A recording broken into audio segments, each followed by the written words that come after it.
Hello and welcome to the Christian Theology Podcast. My name is Shane Himes, and today is the first day of the Christian Theology Podcast. I am so excited to share this project with you all. It has been a very long time in the making, as has the project that produces this project, that being the Aletheia Initiative. The Aletheia Initiative Incorporated is a company that produces both this podcast as well as the Political Science Deniers podcast, in addition to some written content and various things for YouTube. But if you want to know more about that, you can visit our website. It has plenty of information there. But for today, we're going to focus solely on this podcast and this project.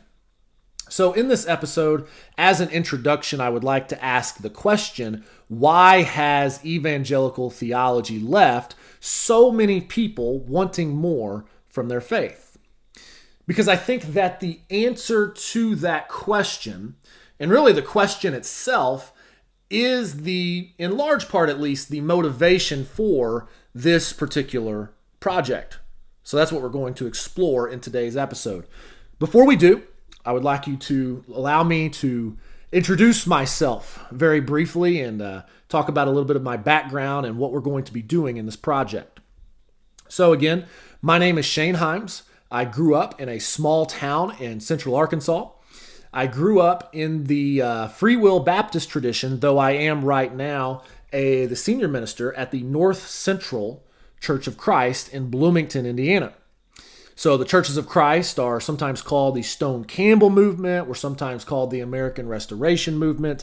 If you've grown up in the South, especially, if you go to a building and it says Church of Christ on it, there's a good chance, though it doesn't necessarily have to be, because there's others that do try to claim the name as well, but there's a good chance that that's the group that I'm talking about. But, I've got a lot of friends in a lot of different places from a lot of different Christian backgrounds and denominations, and so really my focus is more ecumenical in nature. I want to reach a wide array of people. I want to reach people from all different Christians and denominations and explore the thought of many great thinkers throughout Christian history and try to apply the best of the great tradition to our current times and some of the current theological questions that we may have today. So I grew up Free Will Baptist. My mom was in the Assemblies of God growing up. My dad was in the conservative Churches of Christ growing up. And if you aren't familiar with the term conservative Churches of Christ, it's not really a reference to politics in any way. It's really not even a reference to more of the mainstream conservative versus liberal theological debates that take place in like Protestantism and such. Really, a conservative Church of Christ is just somebody or a congregation that, they're not as open to other groups. They're more exclusively minded, and they're a little bit more anti-intellectual. And so Dad didn't have a great experience in that tradition growing up. And so when he and my mom met in the Air Force, they decided they wanted to go to church as a family when they started a family. And so the Free Will Baptists, I suppose, were their version of meeting in the middle. You'd have to ask them about the details. I have a few questions myself, but honestly, it's not the worst way to try to meet in the middle. Had a really good experience in the Free Will Baptists, but as time went on, my parents wanted me to have a youth group as I got older. And if you know anything about the Free Will Baptists, you know that the tradition is kind of small compared to a lot of other denominations. And so especially in the South, if you want to go to a Baptist church, a Southern Baptist church is probably going to be a better option for you, especially if you want a little bit of a larger church with a youth group and such. And so, because of also my mom, I think, was going through some theological convictions that led her to the SBC anyway. At the time, we eventually ended up in the SBC, and that's where I spent my more formative years, I guess I could say, and ended up volunteering in camps as a teenager and eventually became a youth pastor. And then I was a senior pastor at a small church in another small town in Arkansas for a short time, I would say, relative to the rest of my ministry experience. Oh, and at this point, I should also say that at the same time that we were going to that Free Will Baptist church, I was also going to a private Catholic school, receiving a Catholic education and going to Mass at least weekly there at that school. And so I was exposed to Catholicism very early on and had a lot of Catholic friends growing up, and have since actually met some Catholic people in my life and been friends with them as well. We were also going to an Assembly of God church on Wednesday nights. Sometimes I would go with my grandma. She, on my mom's side, still lived in that same town and was going to an Assembly of God church there. So I was exposed to the Pentecostal movement in that way as well. But, you may be asking, how did you end up in Churches of Christ if you grew up in the Free Will Baptist Church and then you were a pastor in the SBC? Well, we may explore that story and that journey a little bit later, but for now, just suffice it to say that I had some theological convictions of my own once I got into college. Really, toward the end of college, I started to go away from the Baptist tradition altogether, though I still have plenty of friends there. So as far as I go now, I did some undergraduate work in Bible. I did my graduate work in systematic and historical theology that culminated in a thesis. I guess it's technically a capstone for those who want to be technical, but it was 70 pages, so it's the same length as a lot of MA theses. But that MA thesis that the research that I got into was on Marcion and Marcionism, and exploring the relationship between the Old Testament and the New Testament, and really some of those debates that were happening in the early church. And so I did some research in the early church period and in a lot of systematic theology. And so anyway, that was my work up through grad school. And then when I went into the PhD program, I was obviously focusing a lot on systematic theology.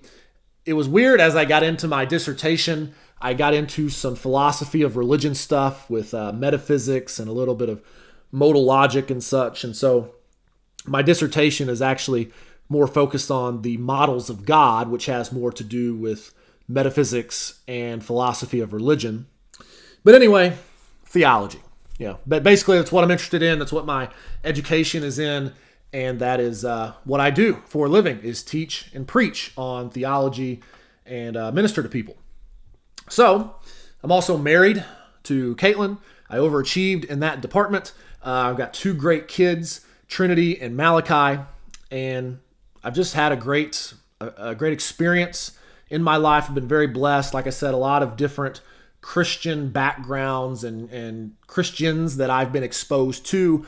Part of the advantage of being exposed to so many traditions is that I've seen genuinely Christ-like people in every tradition that I've ever been, whether it was Catholic or the Assemblies of God or various Baptist traditions and Churches of Christ.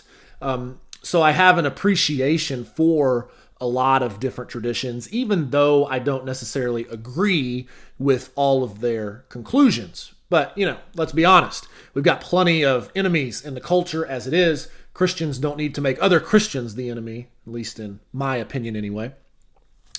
But one thing that, as we get into more of the question about evangelicalism, one thing that my ministry experience has taught me, and this now spans 3 states, Arkansas, Alabama, did about a 2.5-year stint in Alabama at a Church of Christ down there before I came here for the last 4 years.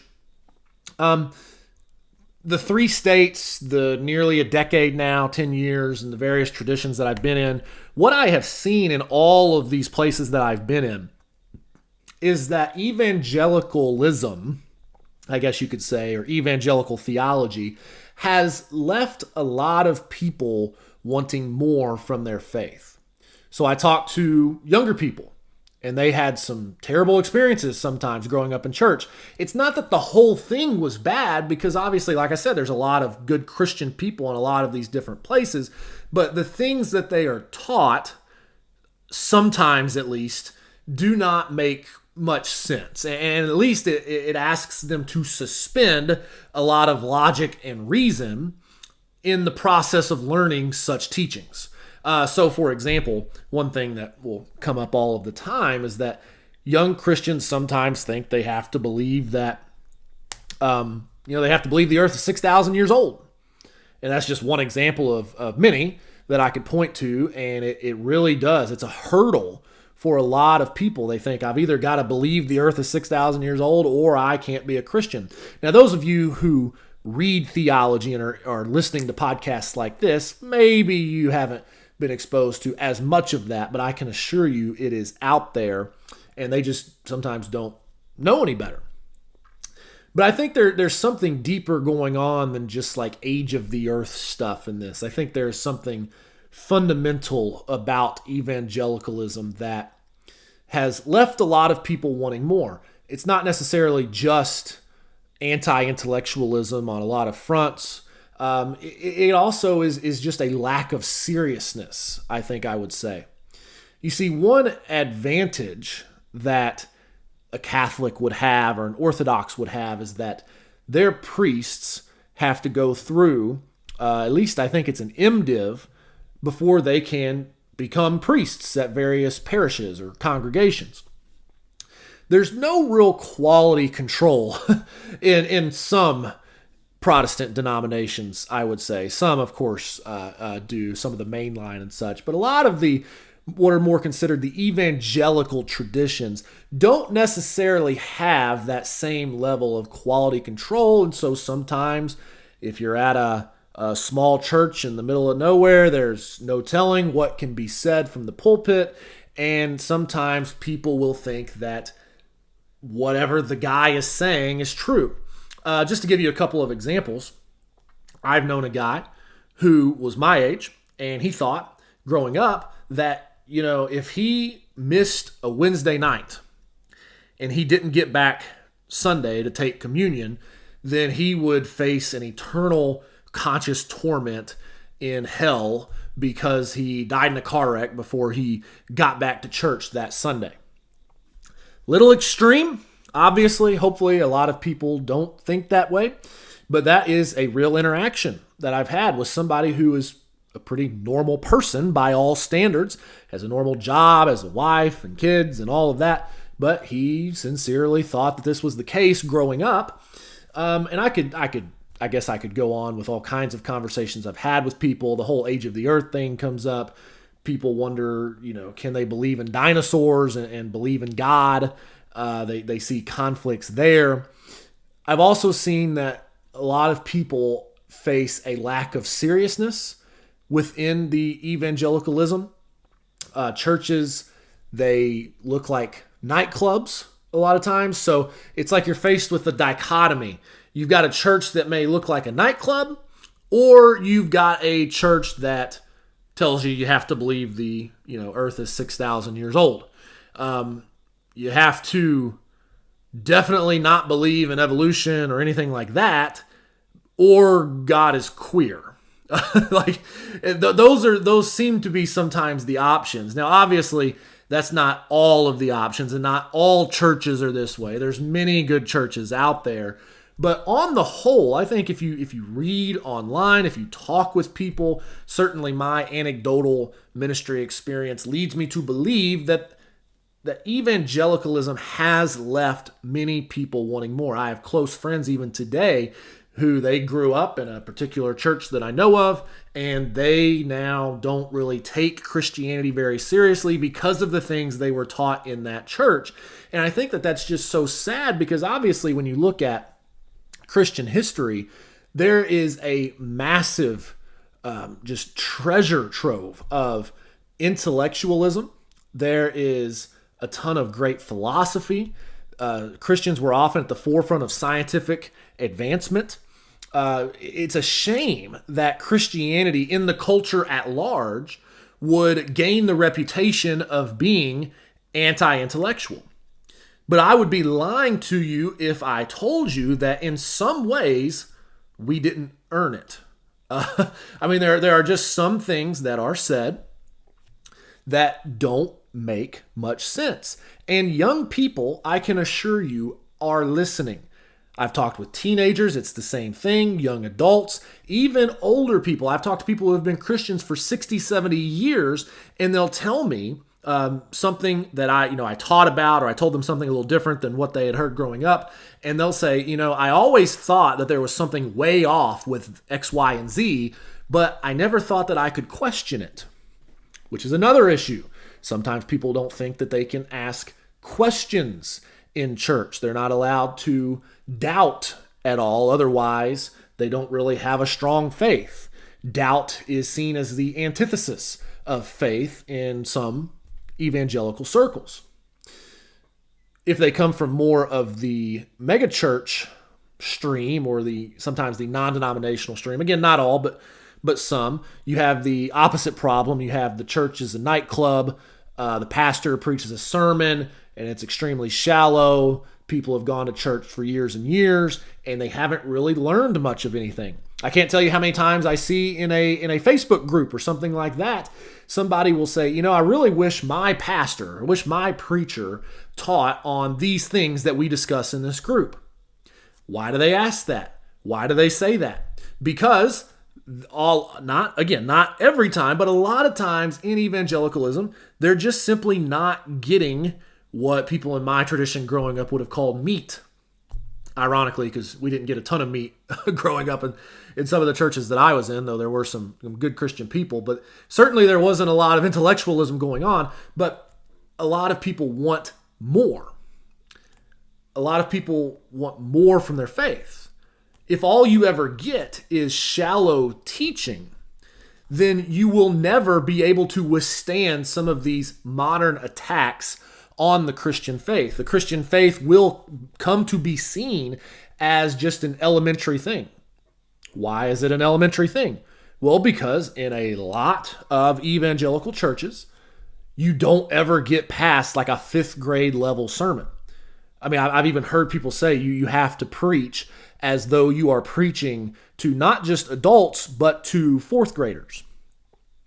And I could not disagree more with that philosophy. I think that philosophy is what has helped to get us in this mess in the first place. And really just the question to ask is, has this kind of consumer-driven evangelicalism, this just get them into the door any way you can, give them something that's real shallow, maybe real practical is oftentimes the word you hear, because practical just means like don't get into any kind of theology, as though theology can't be practical. But anyway, we'll get into that in future episodes. But basically, if all people ever get when they go to church is a 5th grade level sermon and 5th grade level Bible classes, then guess what? Christianity becomes a 5th grade level faith.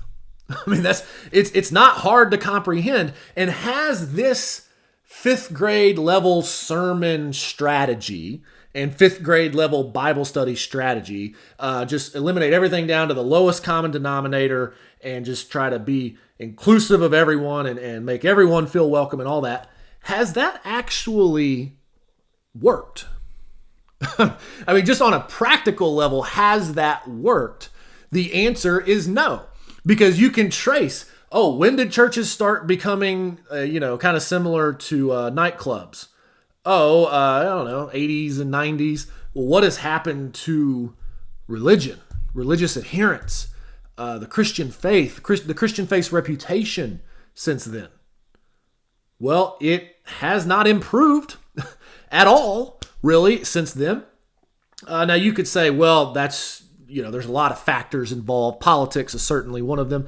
And I agree, there are a lot of factors involved. I'm just simply saying that when people started to get nothing but 5th grade sermons, they were not equipped to handle some of the onslaught that came about from other things like culture and academia and politics and some of the other issues that we may face. They weren't able to respond. And people have not been trained to think deeply about questions of faith. They just want the bare minimum. How do I get from here to there tomorrow and have some practical teaching? And if I don't have that, then I guess I'll go somewhere else. At least that's what some of these church leaders think. I've actually found the opposite. I think a lot of people, not everyone, of course you're never going to make everybody happy, but a lot of people are yearning for more. And so I don't think it's surprising then that this less serious, this this fifth grade level strategy, evangelicalism, has led to a lot of deconversion and what people call deconstruction. The deconversion and the deconstruction, sometimes they're deconstructing their megachurch upbringing with the nightclub version of church, where it seems like the pastor's trying to sell them a car. And sometimes they are deconstructing their very rural upbringing where, the pastor may have tried his best, may have been a good man, but wasn't really trained and equipped to handle texts that were written thousands of years ago in different languages that have thousands of years of interpretive history behind them. So both versions lead to a deconversion or a deconstruction among many people. And this is no secret. If you look online, there's an entire economy of deconstructionists that make a living, it seems like, tearing down the church and tearing down evangelicalism. Now, to be clear, maybe it seems like that's what I've been doing so far. I do want to say, again, I'm very thankful for an upbringing in evangelicalism. It gives you a reverence for Scripture. Part of that's, I'm sure, my parents instead of just the church culture at large. But it's better than a non-Christian upbringing, I would say, certainly. But we don't have to settle for just a kind of better than a non-Christian upbringing. We can have a better version of Christianity. We can, and we just have to achieve it. We have to intentionally go after it. I think some churches have realized this and realized that the whole consumer-driven approach is not working, but some maybe haven't realized that yet. Anyway, this has led to, like I said, a lot of deconstruction. It's led to misunderstandings of God in the culture. I think of things like there was this guy in Kansas. It's become kind of famous on the internet, the flying spaghetti monster. If you've ever been on atheist Reddit forums, at least years ago, the flying spaghetti monster was a common joke, and he's kind of stuck around in various social media forums. But basically it went like this. There was a guy who was arguing that Kansas public schools should not teach creationism, that they should only teach naturalistic Darwinism. And when I think they said that, yeah, we're going to teach creationism and evolutionism, then the guy said, well, let's just, I want to teach the flying spaghetti monster. I want that religion to be taught. I want to teach the flying spaghetti monster. As if the flying spaghetti monster is anything like the classical Christian conception of God. As if God is just one being among other beings in the universe that requires himself further explanation for his existence. There's other examples of this. You could think of a million of them. Misconceptions in the culture that are a result of bad theology in the church, or just not going deeper than fifth grade level stuff. So, misconceptions in the culture, a bad reputation sometimes for Christians as being anti-intellectual. There's some good voices out there. I don't mean to say there's not, but overall, I think most people can agree evangelicalism has left some wanting more. Sometimes they feel like they either have to go, if they want the academic theology, they have to go the route of, mainline Protestants or somebody like that, or an individual theologian or something that may have some good things to say about theology, but they've abandoned historic Christian teaching on things like sexual ethics or abortion or one of those major issues, or certainly the new gender debates that are taking place. Sometimes they feel like they've abandoned the historic Christian position on gender and sexuality. And if they don't go that route, they have to go the route of more of a fundamentalism that is anti-intellectual. And it's an oversimplification, but that is a dichotomy that many people feel like they have to face in Protestant churches. Now, some people have chosen to go to Catholicism, as there's more of a rigorous intellectual tradition there that doesn't include maybe an abandonment of Christian ethics in a lot of regards. Same thing could be said about Eastern Orthodoxy, though of course not as popular here in America. But for those who want to stay Protestant, who can't quite sign off on some of the things that Catholics and Orthodox people teach, they're looking for an alternative. And they're looking in a lot of different places. For example, there are people that have on Twitter and such been upset because there are young men especially within the Protestant churches who are being discipled by somebody like Tucker Carlson or Ben Shapiro or Matt Walsh or somebody like that, some conservative political commentator, Jordan Petersons of the world. And they'll say, why are they being discipled by these non-Christians or these people who are just kind of nominally Christian or who don't really talk about theology a whole lot? And the reason is because of the dichotomy we just talked about. A lot of these young men know that leftism, not to get too political on the theology podcast, but leftism is kind of antithetical to young men. And as well, the leftist ideologies that, teach abortion or gay marriage or transgenderism, these things that are departures from historic Christian positions. They don't want any part of that, but then they also don't really want any part of the church as a nightclub kind of thing or any of the anti-intellectualism stuff either. So because of that dichotomy that we've talked about, they look toward other figures, other famous figures. And no, I don't think it's the best thing that they are only discipled by those people, though I don't certainly have a problem with them listening to them. I think that there is a market of people. I am convinced, and this is the reason why we're doing this podcast and the Aletheia Initiative and all of the rest, I am convinced that there is a great number of people out there, men and women, who don't necessarily want the anti-intellectual stuff, but they also don't want the leftism that a lot of more academic theologians find themselves influenced by. And so they want a robust Christianity that is not necessarily Catholic or Orthodox. So they want a robust Christianity within the context of evangelicalism, within the context of Protestantism, at least non-Catholicism and non-Orthodoxy. And sometimes they struggle to find it.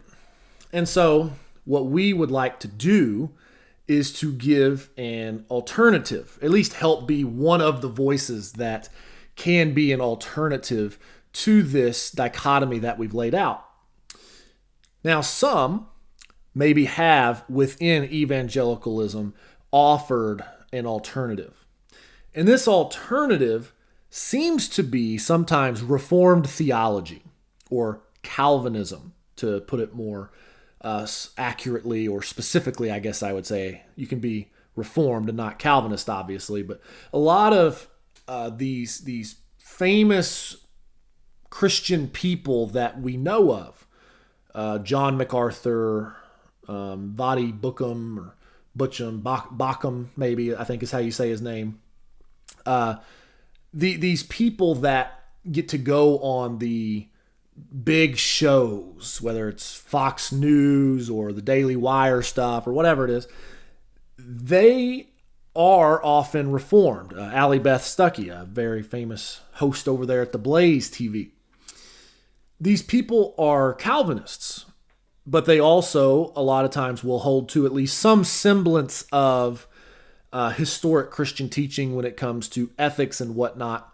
And so some people have gone down that route. In fact, when I was a young guy who was going to undergrad at a Baptist college, if you wanted to go deeper, quote unquote, then you went deeper by becoming a Calvinist. Honestly, that's really the young Baptist version of going deeper anyway, is to become a Calvinist, because then you have at least some semblance of an intellectual tradition, the Reformed tradition. You have other people who are teaching theology at, not a fifth grade level like a lot of the popular Reformed teachers will do. And so sometimes people will go that route, but I would say, and we'll find out quickly in the subsequent episodes of this podcast, that Calvinism makes absolutely no sense for a lot of reasons, and there are a lot of people who don't want to be Calvinists, but yet still find themselves stuck in that dichotomy that we've already pointed out.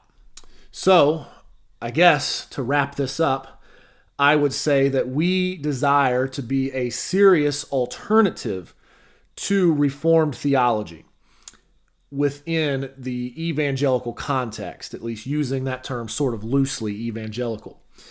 Some have been, and there are already some good alternatives to Reformed theology. We want to add our voice into that mix, but we want to do so from more of an academic standpoint. And we want to do so from more of a politically conservative standpoint, at least so far as like sexual ethics and abortion and things like that go. So if any of this sounds interesting to you, then please look forward to future episodes of the Christian Theology Podcast. This has been a production of the Aletheia Initiative. If you so desire, you can go to our website and find out more information about who we are. But until next time, we'll see you soon.